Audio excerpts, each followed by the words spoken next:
vent. But yeah, that's a double scrub. It's going out further than it did last time as far as the amount of venting.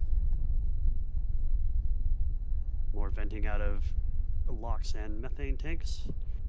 Thomas Budamonte said, exclamation, start the Raptor / Raptors.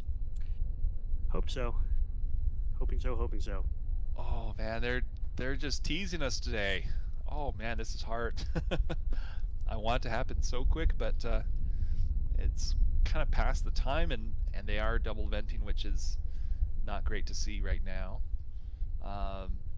We do still have a little bit of engine chill, but that deadline, it's not a hard deadline, but they do like to try to get close to it, even if they're off by 30 minutes. So we'd have to do a little bit more.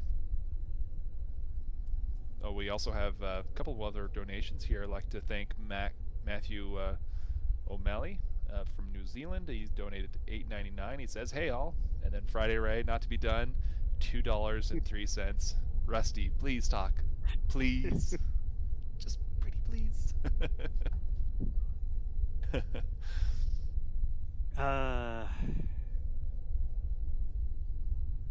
Calypto donated $5. Yeah, I was talking about the altitude that flip maneuver would start. I think what we said earlier. I think 5,000 feet. So it's a 49,000 foot total test. I think 5,000 feet would be pretty close to it. Say between 5 and 10, maybe between like 5 and 10, or between 5 and 7,000 feet. They're coming down at ballpark 200 miles an hour, somewhere in that ballpark. The flip is going to slow that down. All the renderings we've seen, I feel like it's only a couple hundred feet off the ground when it finishes the kickflip. When it comes back to vertical, it's just 300 feet off the ground when it's back to vertical. So I'm gonna go with about 5,000 feet when it starts the kickflip. Oh, I'm liking this name. Unimpressed Alien just donated $5, and he says, "Lol, humans." Toodles, thank you very much for the $25. Thanks for all you guys do. I can't wait for this candle to be lit. You and me both.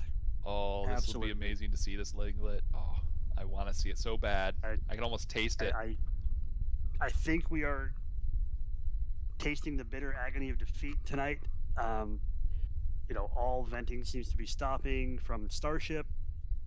The frosting has stopped, or is not getting any frosting more.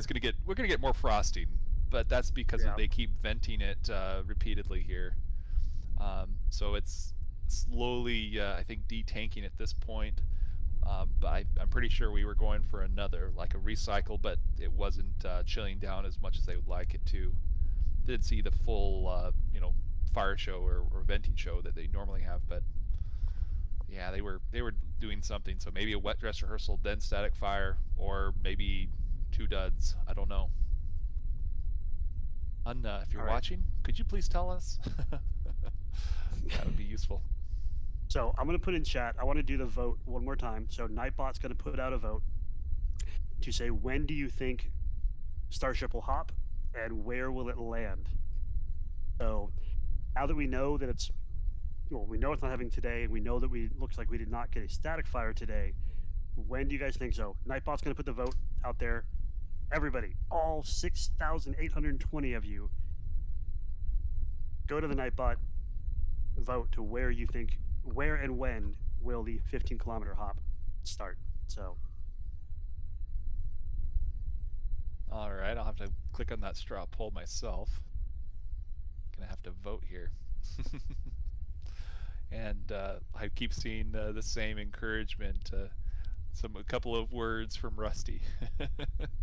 They're so desperate. Ooh, I'm looking at this and I'm trying to decide which one I want to vote for.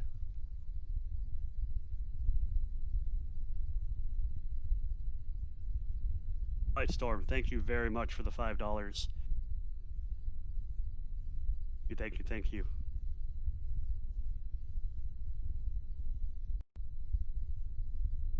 All right, verified the CAPTCHA and everything and voted. There we go, fun. All right, next question here. We have the coffee enthusiast asked, how long between pad clear and fueling? It's been over an hour and a half now, and is this normal? So that particular question is from a while ago, but it is a kind of a good one for like how long do you normally see it? Oh, actually, no, we did answer that same question earlier. Mm-hmm. All right, yep, that's duplicate. It varies. It varies between 20 minutes and we've had some that have been like 2 or 3 hours, from the time. Oh, I've seen it go for 6, easy. Ever, yeah, forever, right? Yeah.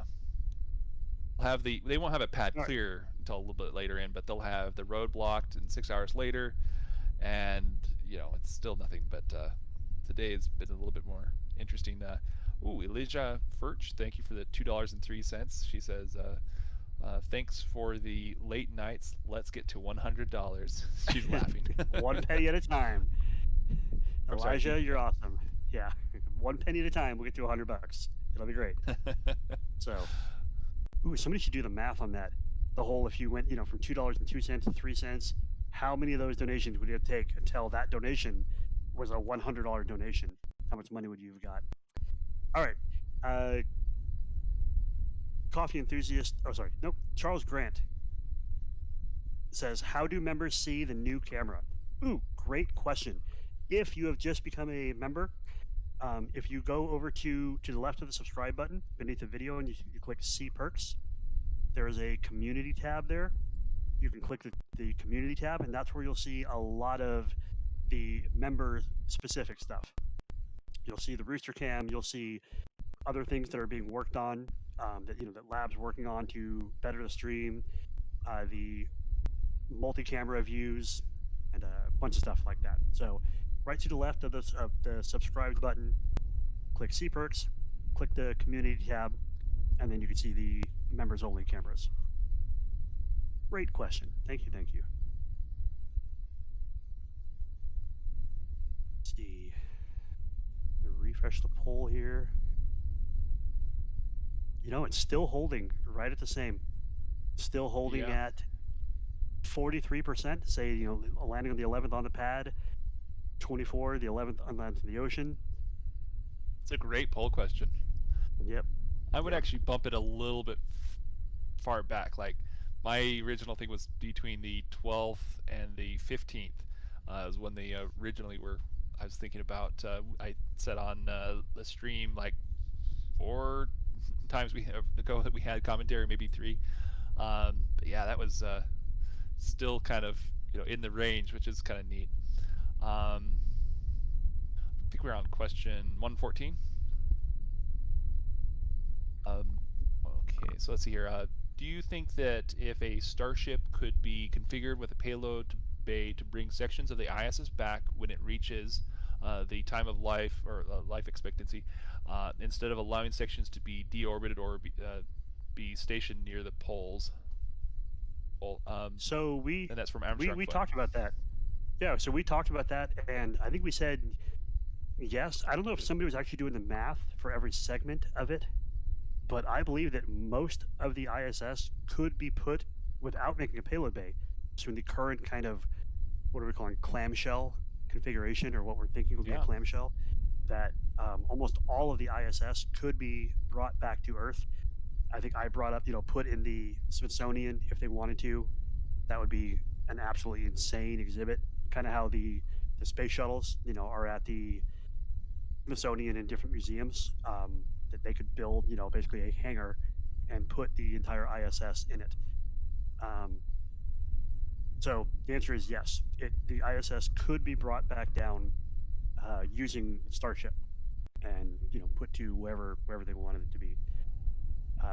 Clearly, certain things, the solar panels would probably be scrapped, but the actual segments themselves would fit inside a Starship and could be brought back down. I think that would be just amazing to see that in a museum, like the whole thing in one museum. Right. It'd be incredible. Right. Just like they're building the rooms, and here at the Science Center in Los Angeles, we have the Space Shuttle Endeavour, and they built, a giant room and put Endeavour inside of it, so they could do the same thing with the ISS. and put the entire ISS in a room basically to put on display. Any football stadiums, you could basically put it right there. Right. Yeah, football fields about the same size. Right, and that's the great part. God, they even have those like blow up football stadiums now. What teams use for practices. So even temporary, they could put it in one of those. Basically, and say, "Here you go, it's on display." Take pieces around the country, around the world, in fact. Yeah. That would be amazing. Mud Elkins, thank you for the $2. Wait for it. Yes, absolutely, we are waiting for it. Don't know what we're waiting for at this moment, but we are waiting for it. Wait for it. Wait for it. There it is. That's what we want to see. Okay. Here's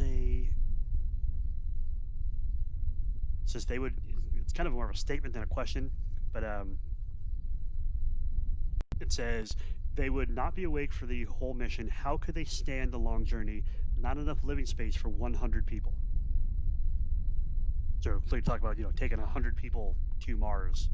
And yeah, that's from John Coppola, Star, basically Enterprise, 1701. I think that's the original.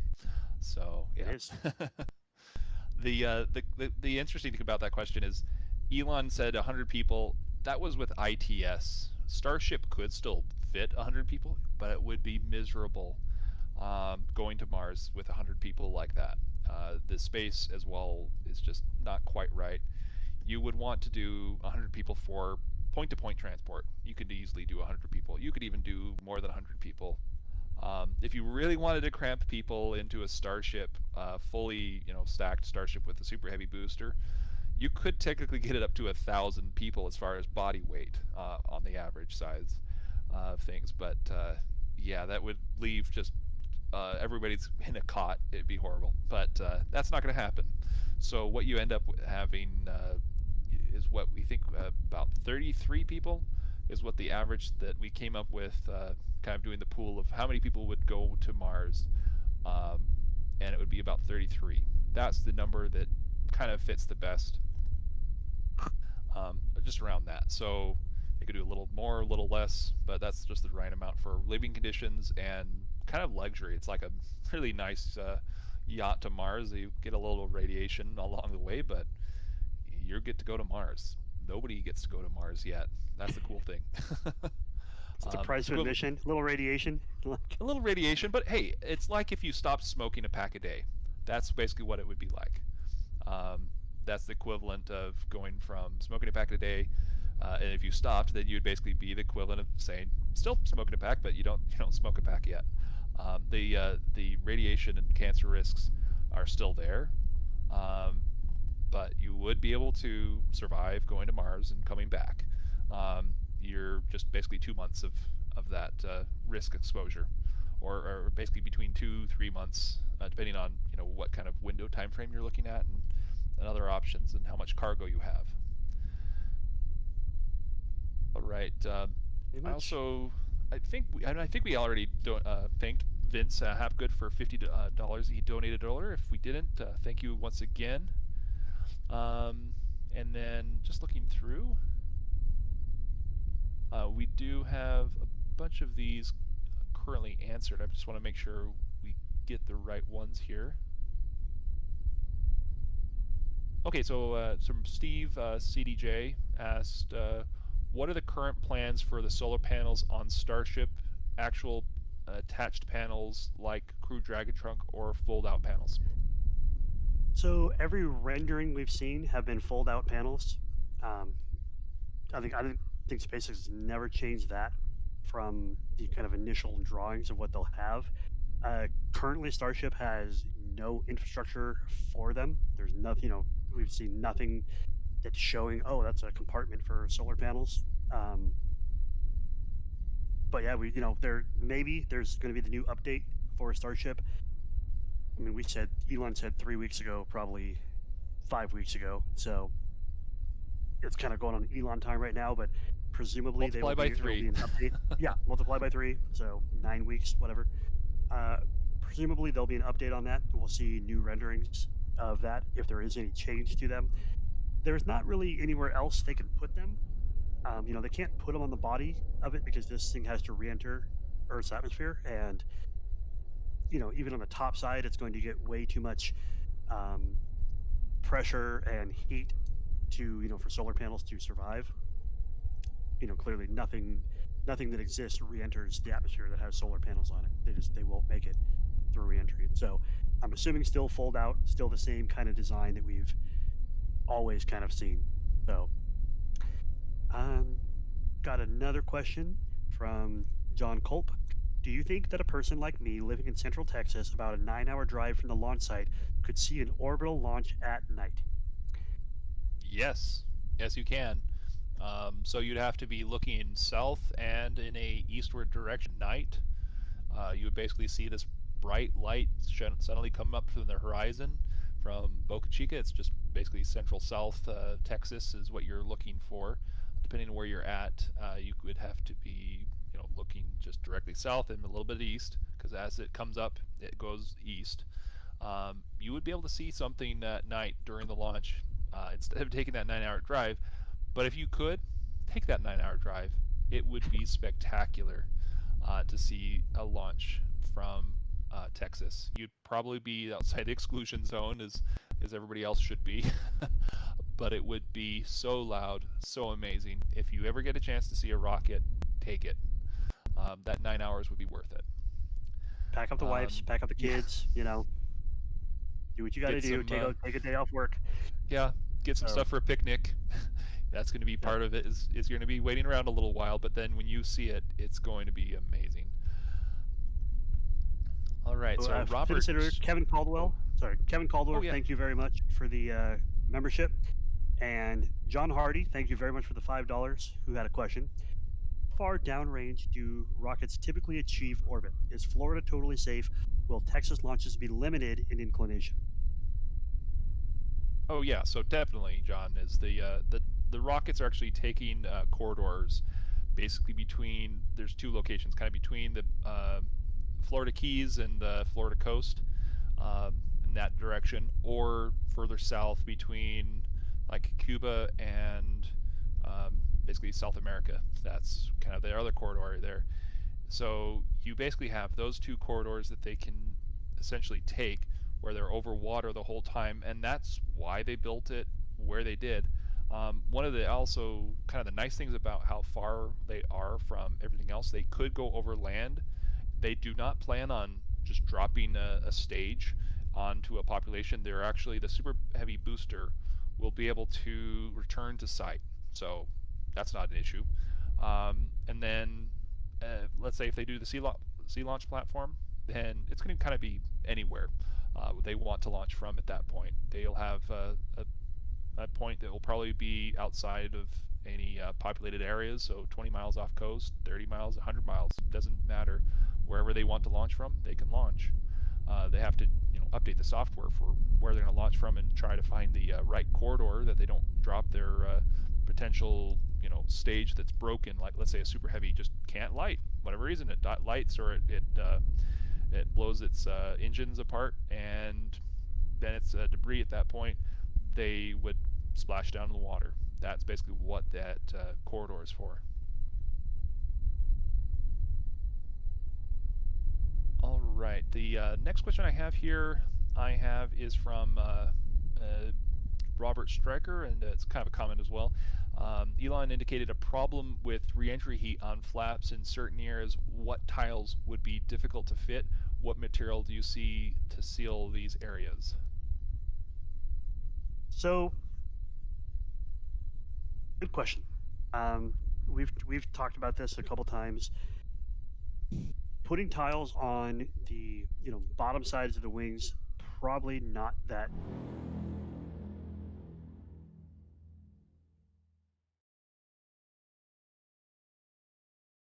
Three, 2, 1, 0.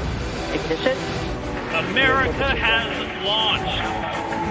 So rises a new era of American spaceflight, and with it the ambitions of a new generation continuing the dream. We're already counting down the days until Crew 1. That'll be the first operational flight in a Crew Dragon spacecraft. Mike Hopkins, Victor Glover, Shannon Walker, and JAXA astronaut Soichi Noguchi are to be the first multinational crew to fly in this new capable vehicle. This mission marks the return of a full crew complement to the International Space Station, and together they will celebrate the 20th anniversary of continuous human efforts on board the station.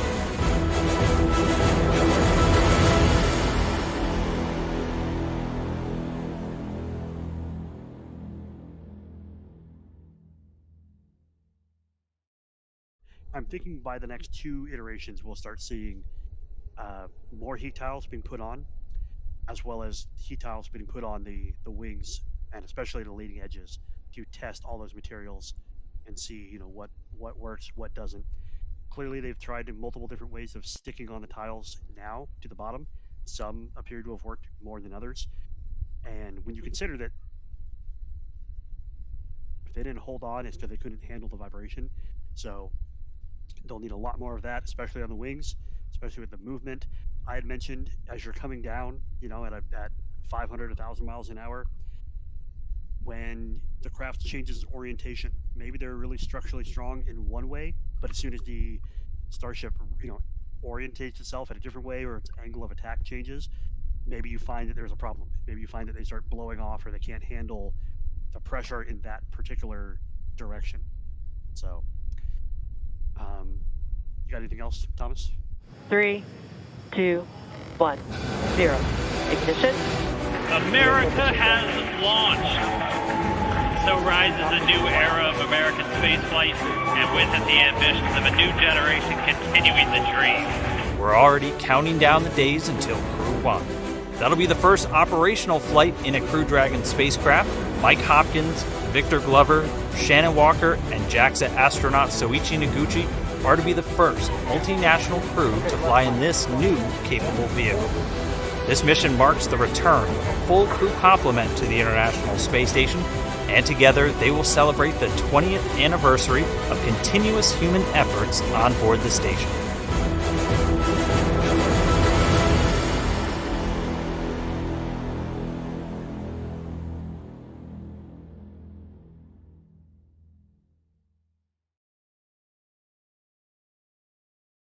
Maneuver right into the atmosphere.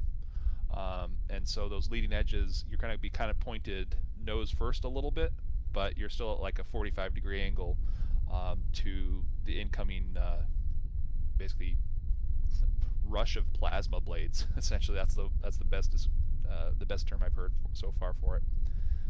But yeah, that's what I've heard. Is just the metallic leading edge would be approximately what they would use. We do have another question here from Mud Elkins. He asks, when will we start building on the moon? Depends on what we're talking about building. If we're talking about like colonizing or setting up, you know, either temporary or permanent colonies on the moon,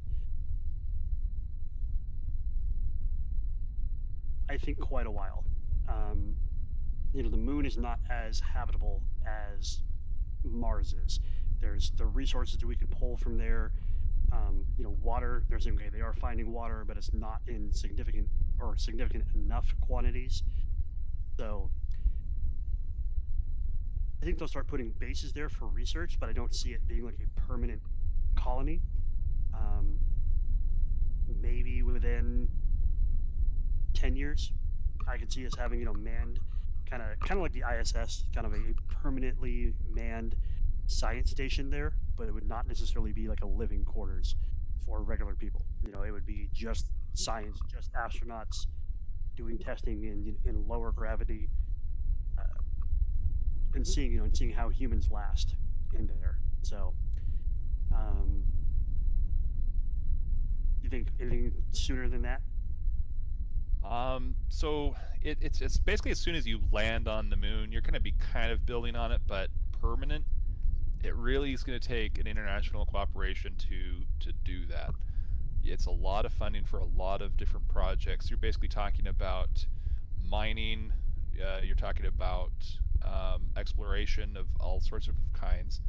So there's going to be everything from commercial to international to just basically like private companies like SpaceX really putting some money forward and the actual ideas of what they want to do forward and being agreed upon to make these things happen, make it a permanent moon base, kind of like we have in Antarctica. That's kind of be the way to describe it, is that it'll be a remote region, small outpost.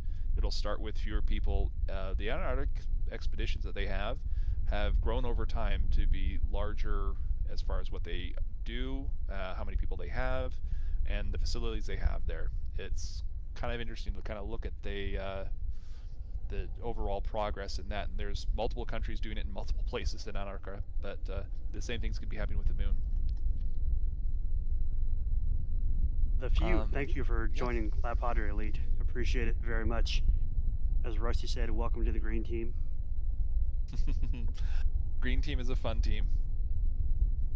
It is. It's where all the cool kids are. If you're not on the green team, you're wrong. I said that before. So, Mud Elkins, thank you for another $3. I think that's his fourth donation. Third or fourth. So far. Yeah. Thank you, Mud. All right, we have another question. Actually, this is a simple one from Maria. I can't pronounce the last name without murdering it. I'm sorry, but it says Maria. I'll try to pronounce it. Kotodujian, I think. Is that how you pronounce it? Yep, sounds good to me. All right. She asks, will 15-kilometer be live? And simple answer is yes. SpaceX, Yes. According to Elon, they're going to try to do a live broadcast. And we're going to be live as well. We're live 24/7, we're watching, waiting, and anticipating everything that is happening for SpaceX here. So hopefully we will see some static fires here. I'm thinking we're going to actually see more than one static fire, at least 2, if not 3, in the next couple of days here, and then that hop. That hop is kind of indeterminate. The biggest clue of when it's going to happen is going to be when we get the notice to all airmen, also known as a TFR. Those restrictions basically are similar to what you'd say is a no-fly zone. That basically allows us to know that they're going to go up to a certain altitude or limited altitude of the 15 kilometers, and everything above it is restricted as well. And so we'll see a large area, and we'll kind of basically know from that which direction they're kind of going towards. Are they going to go straight up and then straight back down, or are they going to go over the water and then come back? There's kind of questions we have still remaining on that, but that TFR will help address it, unless Elon gets to it first. I'm just going to put something out there. We're 24 minutes past the window, right? It was a 9 p.m. window, and the road's still closed. So, yes, it is. Nobody's, as far as I've been watching, there's nobody been going past. There's a lot of hope. Yeah, there's nobody been past. I'm not saying there's a lot of hope. There's still a little bit of hope that we could still do something tonight if they just. How dare you make me hope? I want to go to bed sometime. They have this the test procedures for tomorrow as well, from 9 a.m. to 9 p.m. So I was up early waiting for them to close the roads. They didn't till what was it, around 11:40. Yeah. So I'm gonna get all Shawshank on you and tell you hope is a dangerous word. All right. Here's a fun question from Sergio Longoria. When will the untrained, unskilled, deadweight, touristy adventure seekers be going to Mars? Ooh, good question. This is kind of one of those, like, sooner than you think, but not as fast as you hope. So this is definitely something that is going to happen eventually. Is tourists are going to Mars, the adventure, death-defying, unskilled, dead weight, as you describe it. Yeah, that's me. I want to go there. I want to be there and do things that are something that nobody's done yet before. And yeah, it's going to happen sooner than you think. It's probably going to be, I don't know, 15 years, 20 years is when like the touristy part happens between there. What do you think? Yeah, I agree.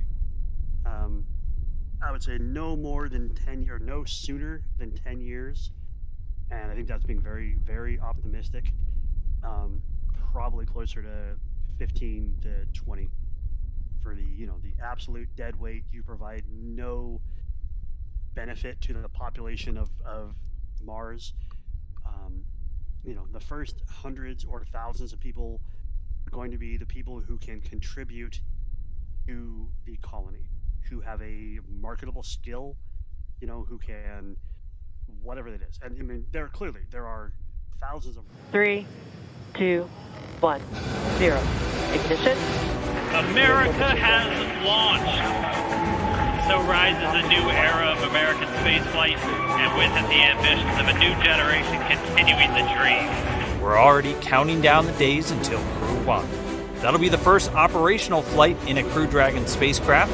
Mike Hopkins, Victor Glover, Shannon Walker, and JAXA astronaut Soichi Noguchi are to be the first multinational crew to fly in this new capable vehicle. This mission marks the return of a full crew complement to the International Space Station, and together they will celebrate the 20th anniversary of continuous human efforts on board the station.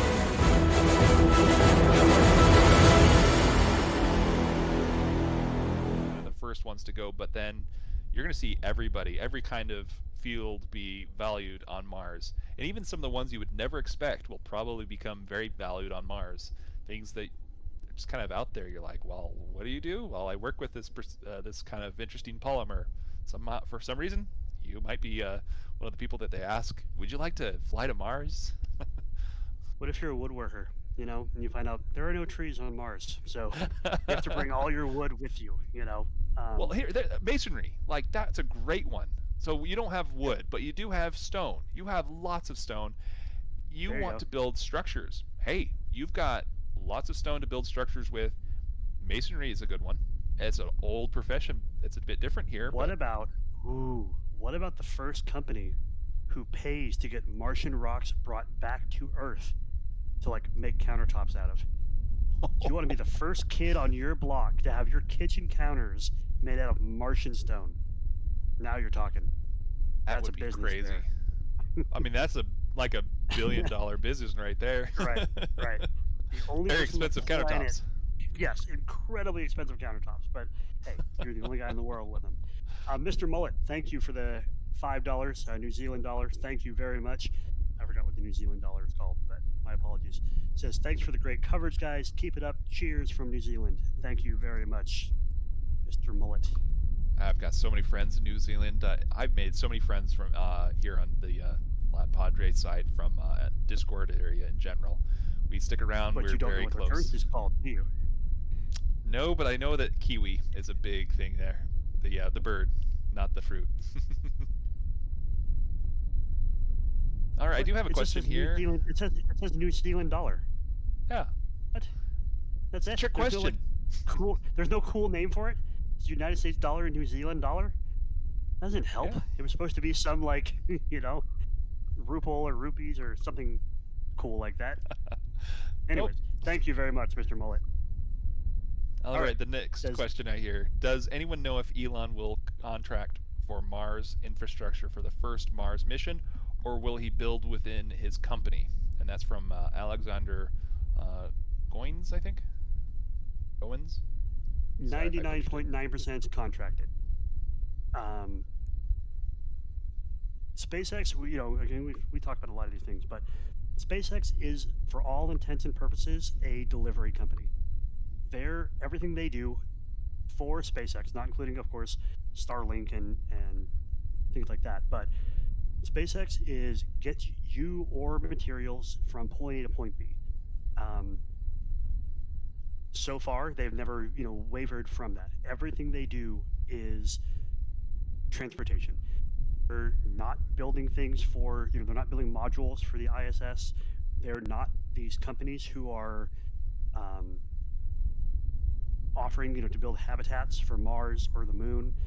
They want to be the people who get you from here to the moon. They want to be the people who transfer your habitat that you built to be on the moon, they want to be the ones who get it to the moon. Possibly not even getting it to the surface of the moon or Mars, just getting it there, getting it to the planet. Clearly, they're designing Starship to land on the moon. They're designing the Artemis version of Starship to land on the moon, but I don't see them as being the ones to build the infrastructure, which is a big hurdle for them. The only way, them getting to Mars does no good if they cannot get the companies to build the infrastructure to make it sustainable. So that's where there's a lot of buy-in, both government, multi-government buy-in, private sector buy-in. You have to make it profitable. So SpaceX gets profit by being the ones to transport it there. To get somebody to build infrastructure, they have to have a return on their investment. So everybody, SpaceX included, has to find a way to make it profitable for a company to build habitats that will go to Mars. Where do they get their money back? Are they getting it from NASA? Okay, great. If NASA says we'll hire companies to build infrastructure, then that's where they get their money back. But I don't see SpaceX as being the ones to pay those companies to build the infrastructure. They would need disagree that to on come from one somewhere else. point on this. Starlink is built specifically to do just that. It's helped to pay for the infrastructure on Mars to get it set up and going. The biggest part is going to be the Sabatier process and basically refueling the Starship on Mars so that you can make the return trip. Nobody wants to basically have a single trip from Earth to Mars and never to return, like there was that TV show thing, the idea that was being thought of, and then it went bankrupt. It's a terrible idea in general, like TV show where you never return.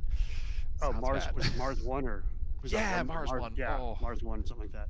Well, Like maybe, in but part of its Star- design and concept, it was brilliant, but then the second part, the TV show part, horrible. I don't know. I feel like Starlink is more built to fund the Starship program. If they want to build 1,000 Starships, Got right? extra venting now. Do we? Are we starting up all over again?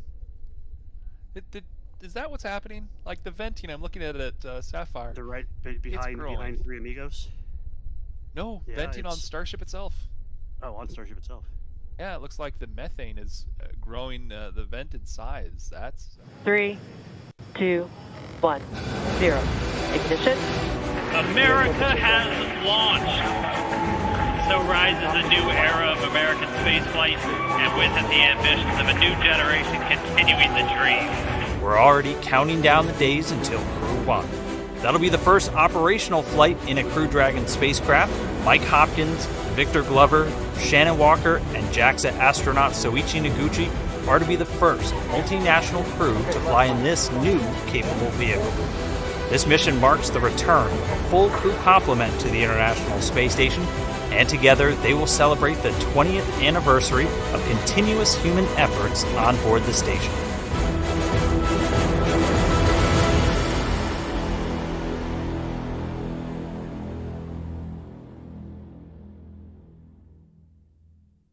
Alone. oof. So That's a lot. Just the Raptor engines alone is $7.5 billion. And how many are you That's talking why about they here? need Starlink. 30 per and 1,000 Starships. Okay, yeah. That is a lot of money for Starships.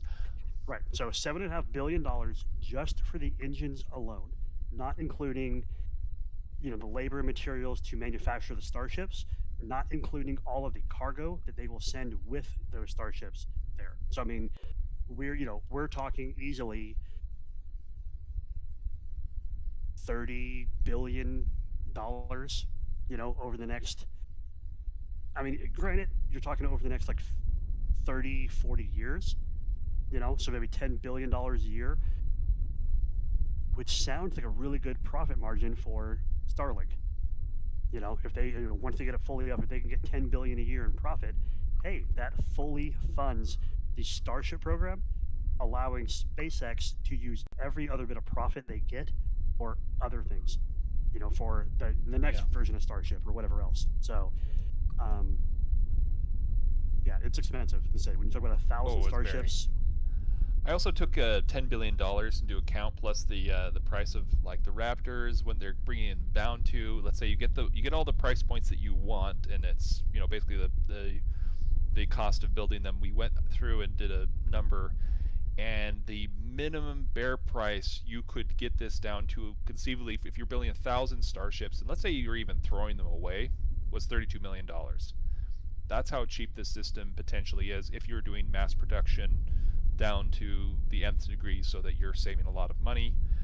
So it's basically just man hours plus material, and like all of the facilities are already there. That's part of the 10 billion that they've spent.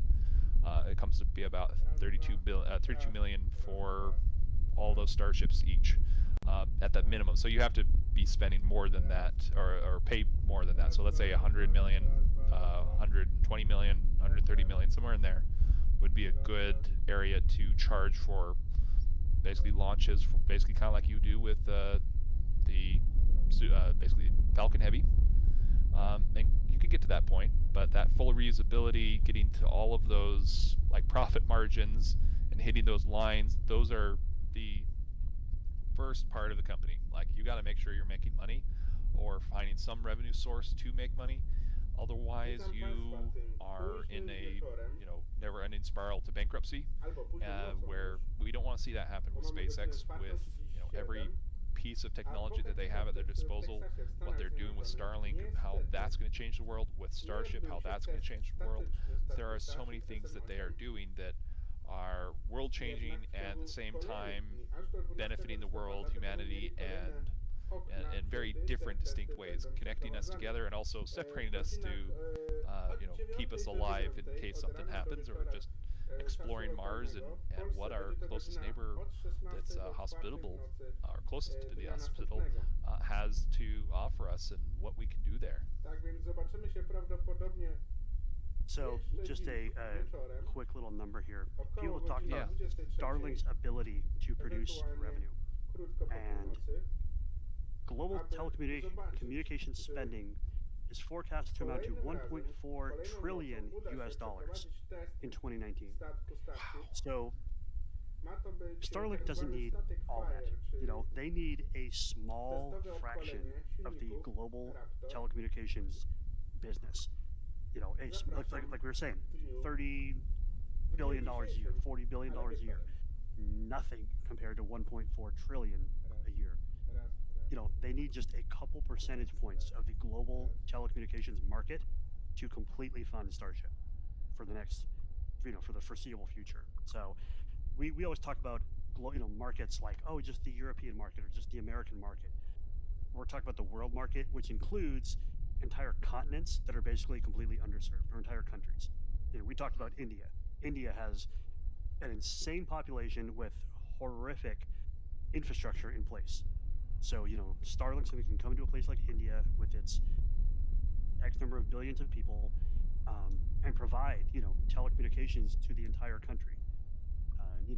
Africa, every country which is completely underserved, but basically has the money to, source things like Starlink. So, yeah. So they don't need a lot of it. They just need a couple percent of the global telecom market to completely fund pretty much everything they want to do, moving forward. So yeah, one of the first. Still closed. Yeah, the road is still closed, and there's that shadow play still effect on the I guess you call it the dish that's pointed at SN8. There's another dish pointed away from SN8. That's kind of weird, but it's there anyways.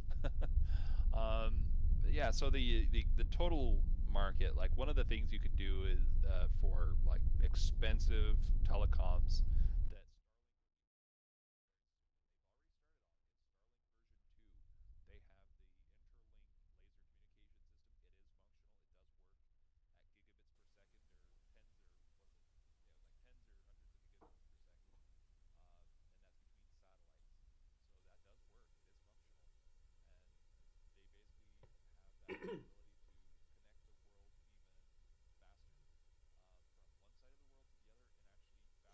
A już w nocy z 14 na 15 listopada misja Crew 1, pierwsza operacyjna misja statku Dragon 2, który zawiezie na Międzynarodową Stację Kosmiczną 4 astronautów.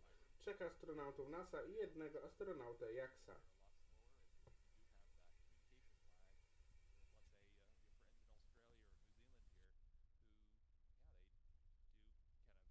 Second here when they talk or whatever, that you start interrupting each other just because of that little delay. However, now with Starlink, that delay has shrunk. That fast communication time, you are able to go after that market as well for either like business that needs a really fast communication for that method for communication directly, or even something like high frequency trading. It's there, it exists. It's something that's not going away, but it would be paying a huge premium to SpaceX to use, and they'll gladly pay it just to be the first there and on the market before everybody else. Because money. Yep. Hashtag because money. Charlie right. Whom, thank you very much for the Lab Pottery membership.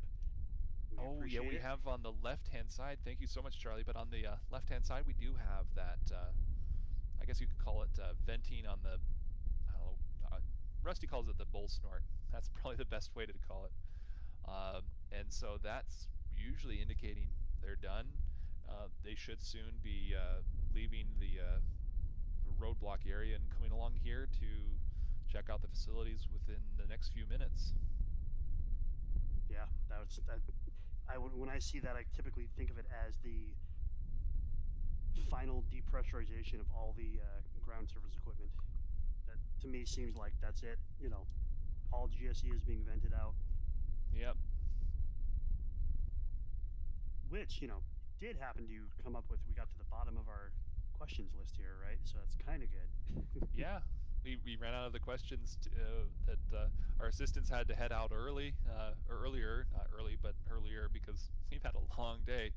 It's been 12 hours just kind of waiting for this to happen, and it barely was about to. It didn't quite happen. So hopefully it will tomorrow. There's rumors that we do already have a notice in effect for tomorrow of a potential static fire or some sort of event, but those are kind of unsubstantiated at this point.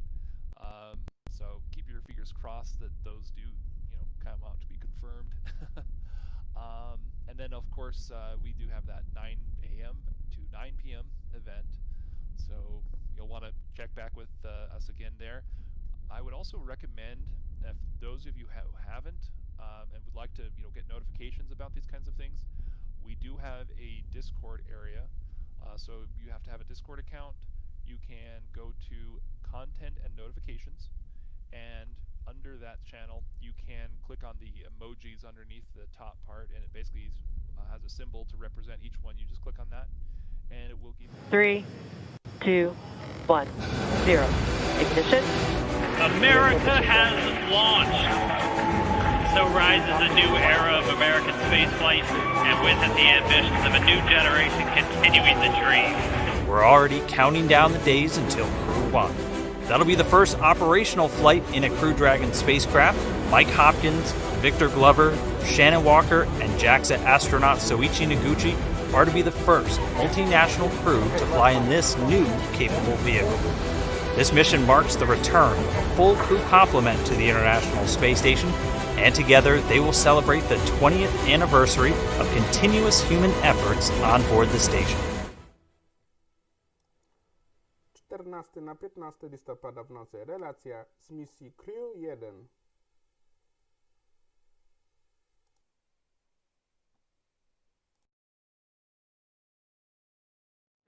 Looks like a kind of final ground surface detank. Everything else. If you've not joined yet, please subscribe to the channel. Please become a Lab Pottery member. We love all of them. So you can come out. There's a lot of extra cameras, or there's more cameras you can view. There is Discord, which it's free, but there's more channels you can join in Discord. The Lab Pottery Elite members, like me, can come and commentate with us. If you want to hang out with Thomas and I and the other assistants and everybody, and Rusty who's back here with us, you can do that. Everything goes to support the channel. Everything goes to get new cameras, to get to just more and more systems, to get our new Predator camera up and running. And yeah. I would also like to go through and mention one more thing. Thumbs up. That helps. Go through and all the cameras that you like the views of and you want to see more of those kinds of things. Give us a thumbs up. Helps us know what you're looking for, as well as letting other people come along and find those cameras. When large events like today's happened, you'll usually see like YouTube that, oh hey, there's a live feed, and you'll click on it and hey, what do you know? There's a static fire about to happen. Those kinds of things are useful to know, so go ahead and hit the thumbs up. Then I'd like to thank Jeff, who's with me right now. Thank you so much for joining me today and talking about all these different things with the Nerdle and answering all these questions from everybody. It's been an enjoyable experience yet again to discuss all this and kind of do the endeavors into the unknowns of SpaceX here. Pretty much. Yeah, also thank Chuck, 973, also known as Charles, R&D engineer, Jay, and the Danks. Thank you all so much for helping us with getting these questions to us today. Also, thank you, Rusty, for going through and keeping chat as a tame area as it is. It can get quite wild during test days like today. Yep, All right, the road's open. Cops are leaving the roadblock. Yep, I see that too. Yeah, they're coming along.